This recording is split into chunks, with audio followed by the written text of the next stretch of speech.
Part 4, Behavioral Patterns in Motion. Present a scenario where the observer pattern is necessary. So show how objects communicate changes without tight coupling. So sa observer pattern, imagine na mga delivery app. So kana siya, like for example, Food Panda diri sa Mati. I'm sure natay mga kuan, like example mag-order ta sa Food Panda like sa Jollibee. So pag order nato ana is i-update ta sa rider ana kung ang atong order na ba is pick up na ba siya or padong na ba siya. So ang ginabuhat ana is ang tanan observers pareha sa kita customer, then sa restaurant like katong Jollibee na kung gingon ganiha o katong mga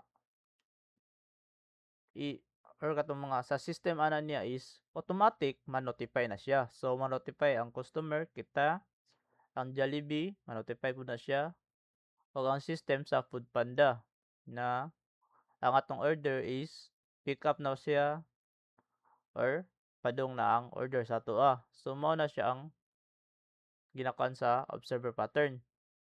So naa sila'y updates bisan wala sila directly connected sa isa't isa, like o lagi mao na siya. So mao ni ang ginatawag nga close coupling.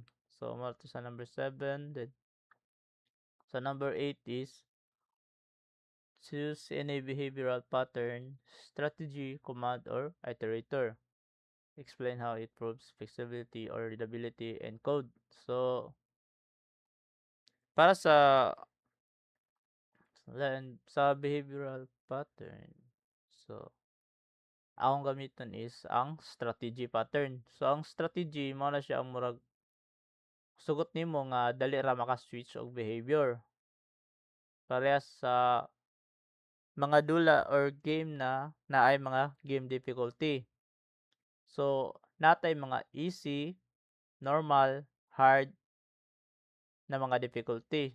Mostly kana ang dagay mga dula naingana na mga difficulties, game difficulty. So ang kuan ani, ang gamit ani niya is dili na nimo dili na nimo i-need iusab ang tibuok game pa kung gusto lang nimo i-change tong mga game difficulty. Like mas kuan mo gud ni siya,